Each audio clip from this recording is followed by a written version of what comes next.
today's session of ASMR triggers, map tracing with history facts. And let's talk about today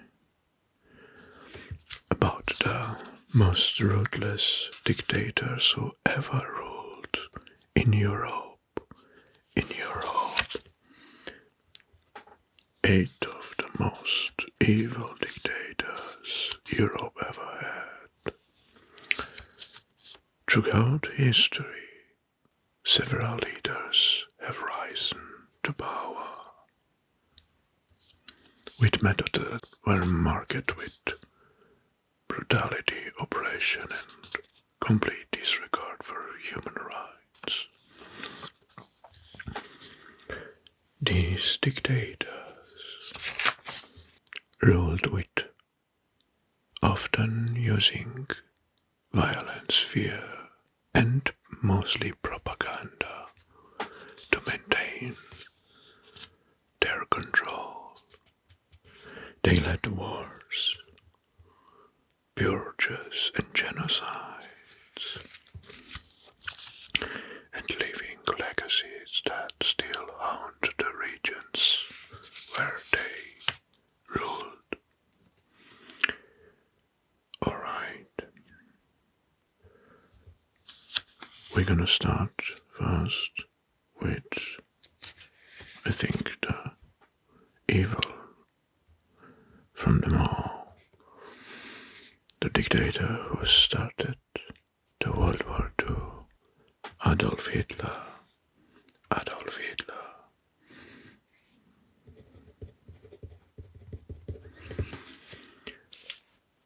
He ruled from 1933 to 1945.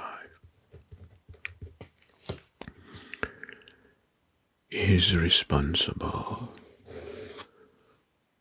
for 17 million deaths,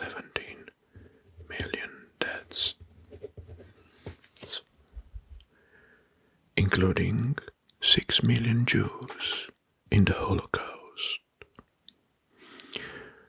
How he rose to power, became Chancellor in Germany in 1933, and established a totalitarian Nazi regime.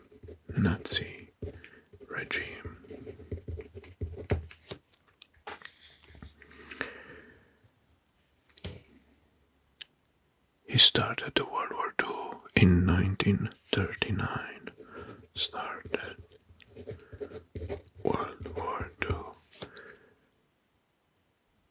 Pursued the Holocaust to exterminate the Jews and Romani groups.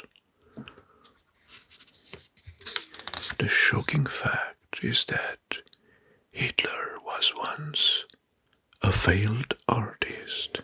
He was a painter who was rejected multiple times from art school due to the lack of talent. How he ended?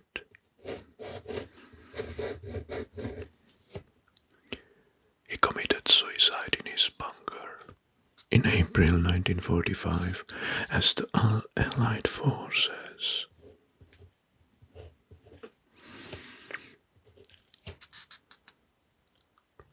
were close to Berlin and occupied Berlin. Good.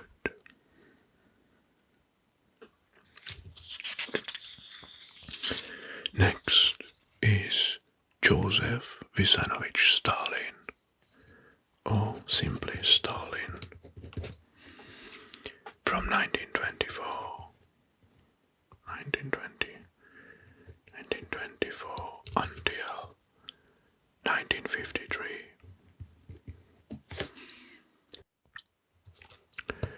Well, now taking account that this ruthless dictator was responsible for killing between 20 and 30 million people, more than Hitler, including mass execution, forced labor in gulags camps, and extermination camps and famine. How he rose to power.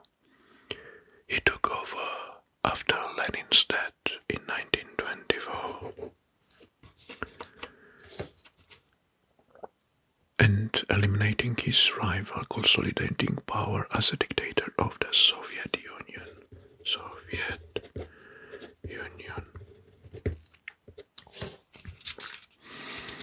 Well, back then was the Soviet Union.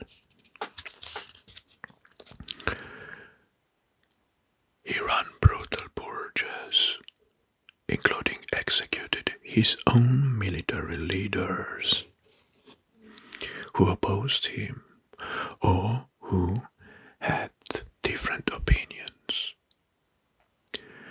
And he's responsible for imprisoning millions of people from the opposing forces into the Siberian gulags, extermination camps.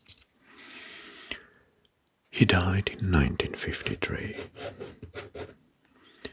possibly poisoned by the rivals, who knows. He officially was declared dead by a stroke. Well, his precursor Lenin died in the same way because of a stroke or emotional stroke.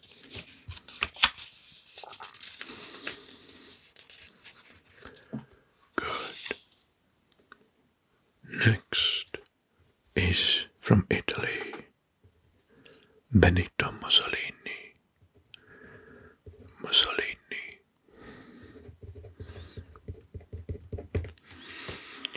From 1922 until 1943. He led Italy into World War II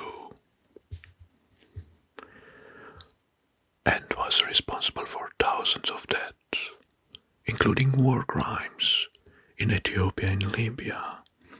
Well, back then, Libya and Ethiopia were Italian colonies. The rise to power. Well, he marched in Rome in 1922, pressuring the king to appoint him as a prime minister.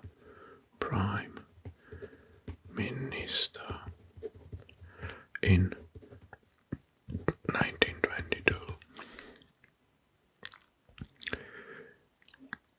After that, he slowly took control over the governments and the institution, and he ruled as a fascist dictator.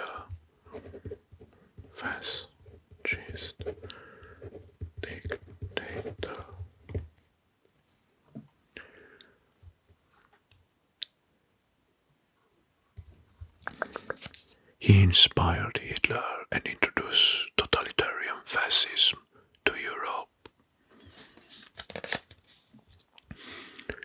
Shocking facts: Mussolini was originally a socialist before switching to fascism, and as a labor he was a teacher. How he ended?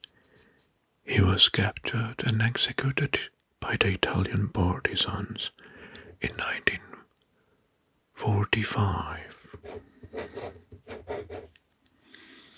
His body was hung upside down in the public square in Rome.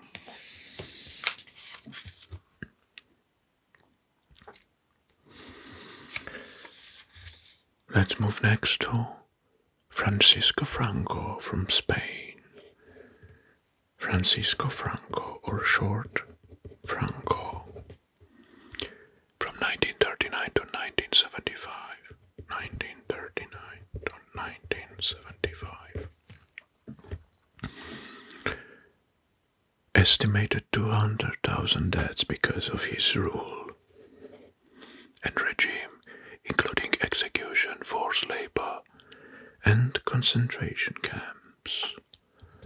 How he rose to power.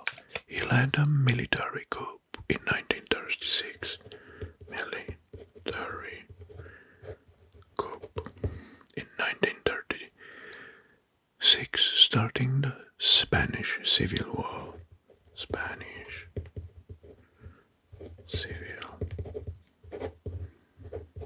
War. He ruled Spain as a fascist dictator from 1939.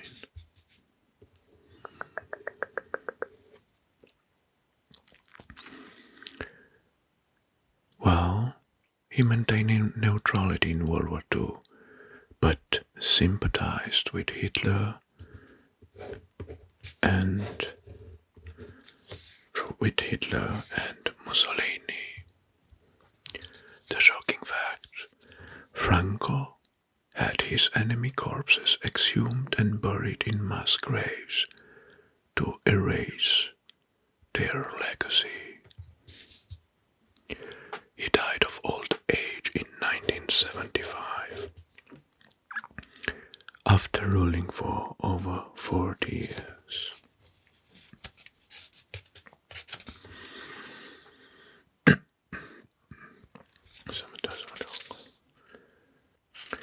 Next is Nicolae Ceaușescu.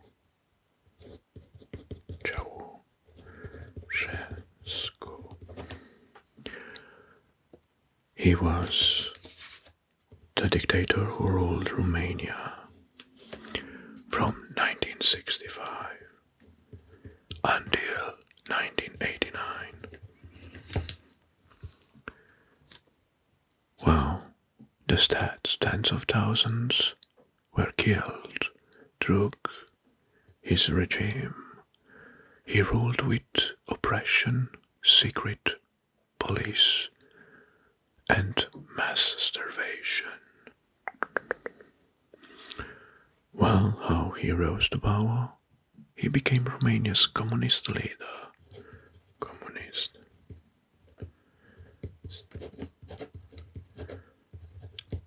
In 1965.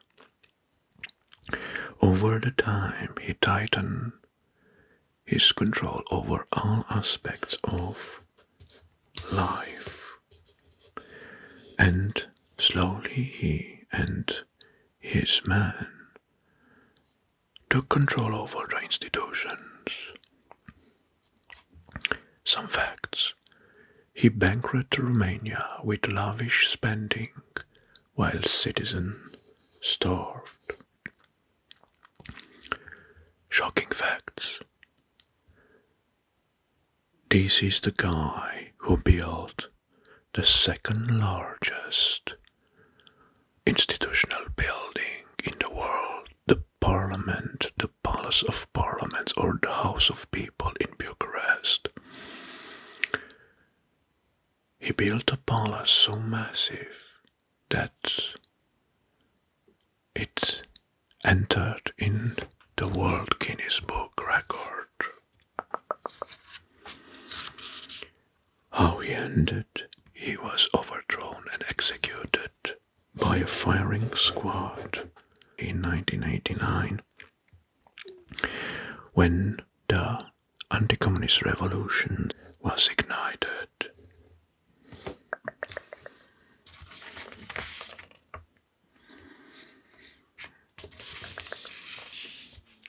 Next is Enver Hoxha.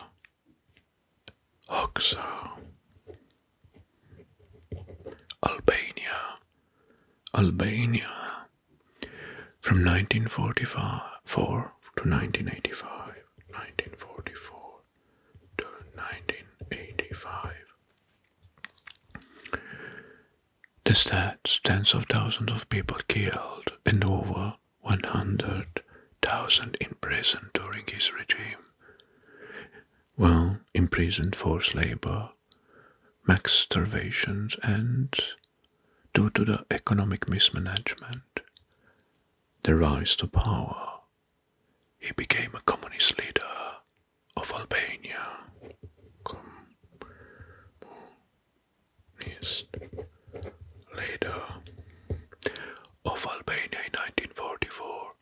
and ruled with an iron fist over 40 years. He created a paranoid isolationist regime, and he cut off Albania from the rest of the world and built over 1,700,000 bunkers, fearing of invasion. Shocking facts. Hoxha banned religion entirely, making Albania the world's first atheist state. He died in 1985 by natural causes, but his regime collapsed shortly after.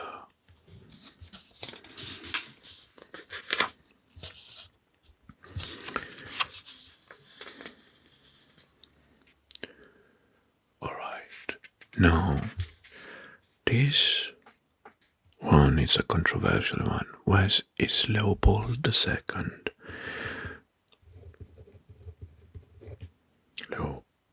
Leopold II. Well, he's not a dictator by the classical meaning. He's more like a king, but he ruled like a dictator. And that's why I added him to the list. He was from 1865 until 1909.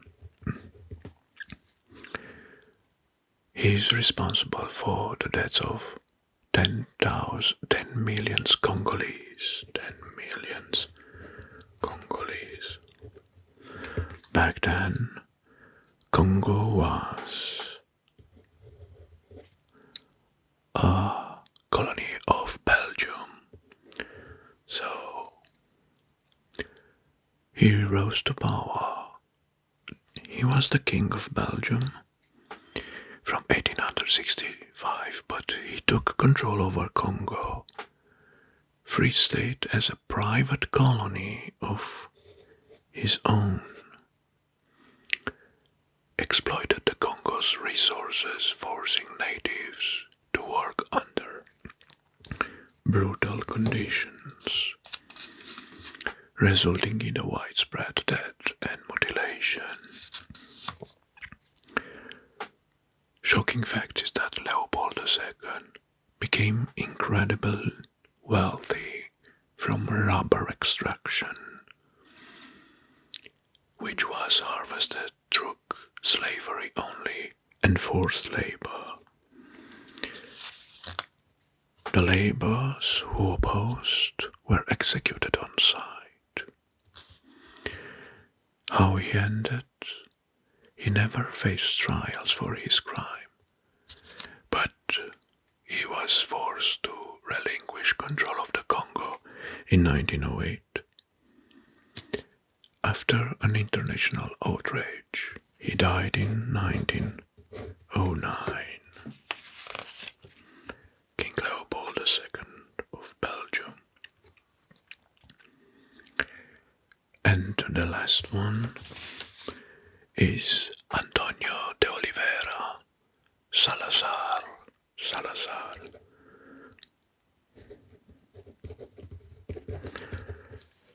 He was the dictator of Portugal from 1932 until 1968.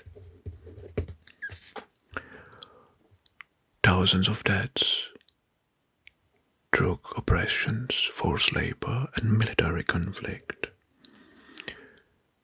Rose to power, he became a prime minister in 1932 and established Estado Novo.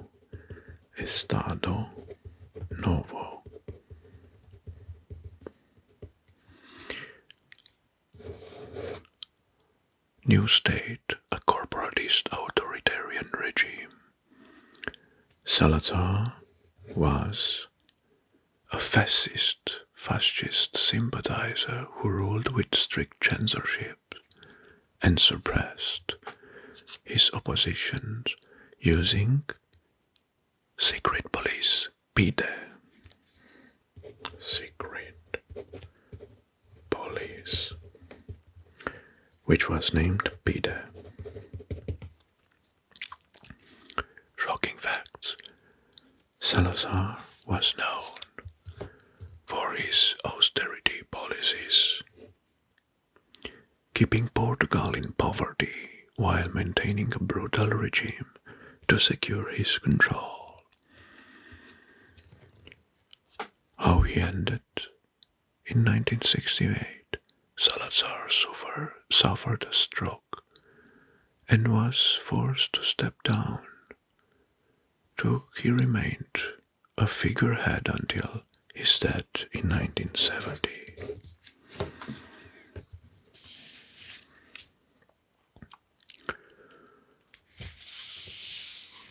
Well, we can extract some conclusions now. These dictators represent some of the darkest periods of European history. Stalin in Soviet Union, Russia, Ceaușescu in Romania, Hoxha in Albania, Mussolini in Italy, Franco in Spain, Salazar in Portugal, Hitler in Germany, and the King Leopold in Belgium, each leaving behind a legacy of suffering, oppression, and death. From the genocide horrors of Adolf Hitler and Joseph Stalin to the ruthless repressions of Francisco Franco and Antonio Salazar, they have felt the impact of their regime felt long after their end.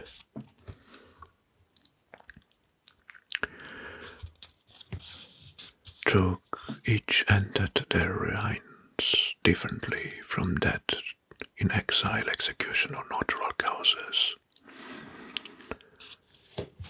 Their atrocities still serves as a grim reminders of the dangers of unchecked power and authoritarian rule.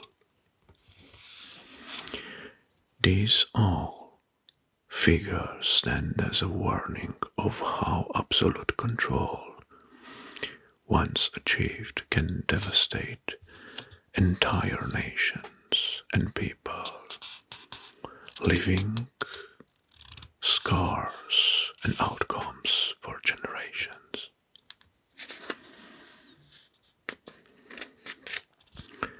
Good. Well, now